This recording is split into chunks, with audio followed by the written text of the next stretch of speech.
Not much usually happens when I prune the elderberry bushes in late March. I take out the older growth, the dead branches, and the ones that cross. I know the pruning will improve the stock and stimulate new growth. Since I absolutely love elderberries, I am happy. Until I'm not. I see something odd. I am immediately alarmed. I don't know what it is, but it can't be good. There's a growth, no, a sac of some sort protruding from a branch. And it's big. It's about the size of a large lemon, cloth-like, and the color of a paper bag. And now I see another. I cut the sac-holding branches off, not caring that they will no longer bear fruit, and take them inside to my biologist husband. He Googles large cocoons and proclaims they are Cecropia moths. They are the largest moths in North America and have a wingspan of 5 to 7 inches. Nocturnal by nature, they are rarely seen. Amazing. John sets up a 2-foot diameter round wire cage on the deck and carefully ties the branches up inside it. A scrap of insulation board is placed on top to keep out the rain, and an old black tire is placed on top of that to make the lid windproof. The long wait begins. Because the deck must be crossed to reach the garden, we check on it often. We are expecting them to hatch in May, for no good reason except that we are anxious to see them. There is also some slight anxiety because the housing arrangement we've constructed is not what nature intended. On June 5th, as I cross the deck to reach the garden, I notice a colorful blob hanging from the cocoon. We bring out our lawn chairs and watch as it pumps up its wings. It takes hours, but the moth looks healthy, even though it still just clings to the cocoon. They are nocturnal, we reason, so maybe it's just waiting for nighttime. As evening approaches, we take the lid off so it can fly away, find food, and pursue its destiny. We fully expect it will be gone by morning. The next morning, however, there are 2 moths in the cage, so the second moth must have hatched in the night. The second moth has climbed over to the branch of the first one and find it sweet that they like each other's company. The second moth has fully pumped up wings, and I feel a need to put them in a more natural environment. The first moth hasn't eaten in over 24 hours, so I place them under a wild honeysuckle bush growing in the garden. They eat sugar, right? Just to make sure, I dip a rag in some sugar water and tie it within inches of the moths. All day long, these moths ignore the sugar, but the ants are truly grateful. Now something amazing is happening. A third moth has emerged from the second cocoon. We now have 3 moths and 2 cocoons. 2 of the moths have emerged from the same cocoon. Is this an anomaly? A miracle? I bring my neighbor over to see them. You are my witness, I say. They're twins, he says. Luckily, no one flies away until John gets home, but I have documented everything with photographs just in case. Wait till you see this, I exclaim as I lead him out onto the deck. Wow, I wonder how common this is, he says, and makes a plan to email the Lepidopterist Society. I'm still very concerned that none of the moths have eaten. 2 are under the honeysuckle bush and 1 is still in the cage with the lid off. The next morning, I check the cage on the deck and there are 2 moths in the cage. Another set of twins. But wait, they are attached end to end and they are mating.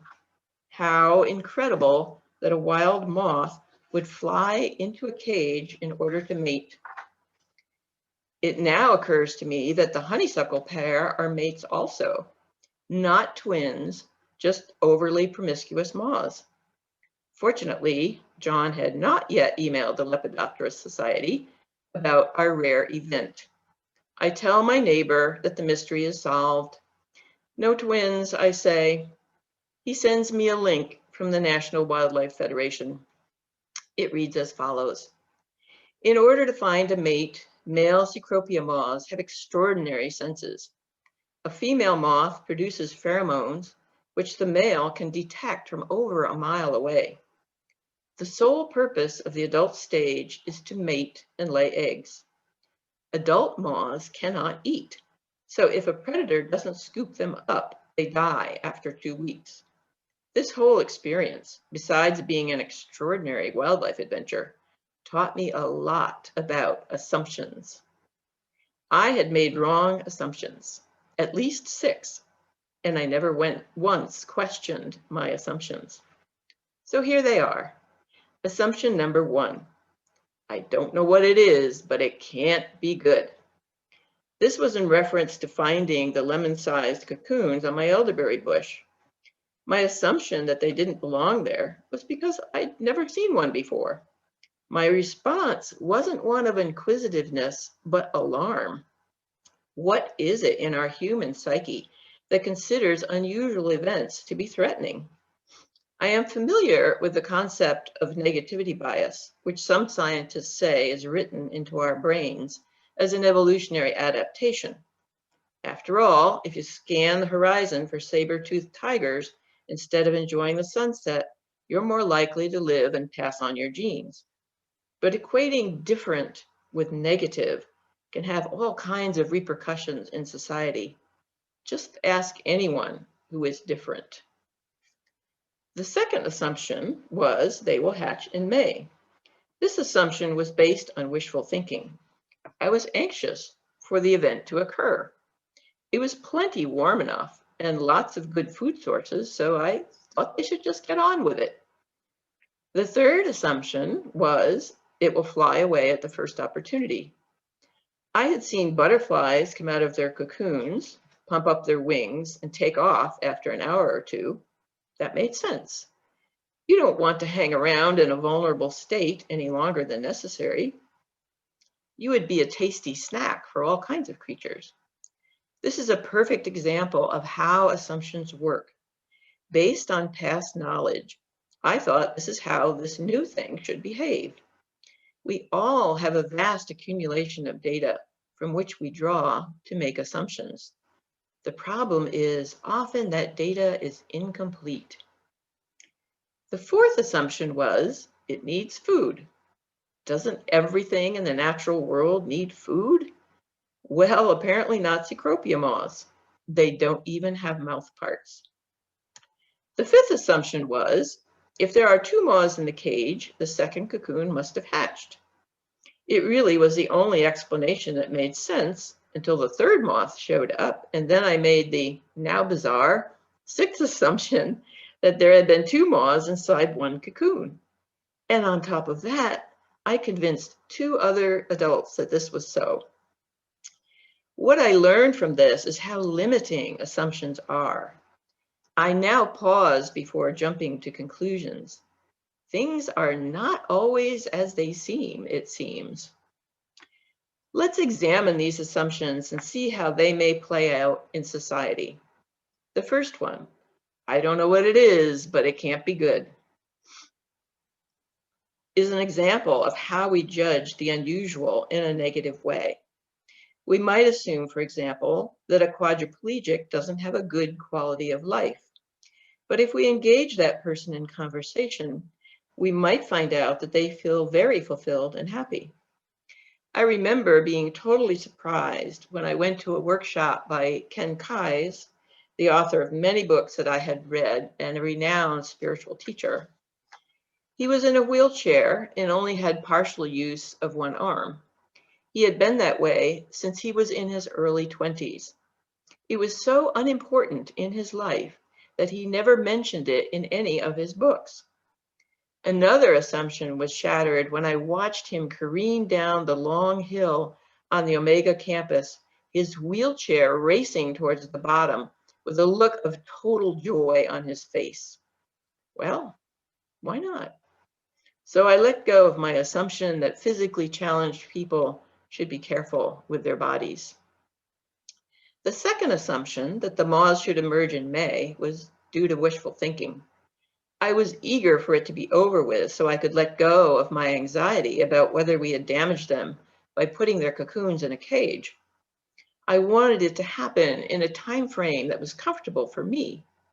How often we make wishful thinking assumptions about things like how fast children should grow up, how fast the economy should recover, or how quickly the pandemic will end. Remember back in April and early May when we made the assumption that warmer weather would end the coronavirus just as it does the flu? The third assumption, that the moth will fly away as soon as possible, was based on experience with butterflies. After all, they're both in the Lepidoptera family. They kind of look alike, so shouldn't they act alike? This is where we get into trouble with assumptions about any group that looks similar. Those false statements like all teenagers, and you can fill in your own assumptions, or all older people, or all you use. These assumptions funnel people into stereotypes, hindering our ability to see the full range of human characteristics. I'll give you a personal example about my assumptions about ministers. When John and I first moved to Canton in 1977, John worked as the coordinator of the Indian Creek Nature Center. He needed office space, and the UU Church at the time occasionally offered office space to nonprofits. I came in the front door to visit John. I was met by a man in matching green work pants and work shirt, a screwdriver in one hand and a cigarette in the other. I told him who I was, and we had a nice chat. He seemed unusually enthusiastic about the church and even suggested that I might like to attend sometime. I was impressed that the custodian cared that much about the church. I can see some older members of the church smiling because, of course, it was Max Coots, a minister here at the church for more than 30 years. He certainly didn't meet the criteria I had for the look of a minister. The fourth assumption, it needs food, felt like a no-brainer. Everything in the natural world eats, right? This is the kind of assumption that keeps us stuck. We just don't see any need to go farther.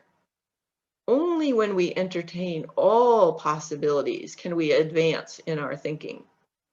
Our most brilliant scientific discoveries have been made by people who think outside the box, who could say, maybe it doesn't have any mouth parts. Let's check it out. The fifth assumption, if there are two moths in a cage, the second one must have hatched. I can look back on this event now and say, so why didn't I check the second cocoon to see if there was a hole in one end?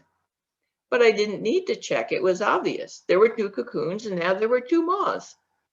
This is the most dangerous kind of assumption, the kind that doesn't fact check, the arrogant kind of assumption that a pandemic couldn't happen in the US.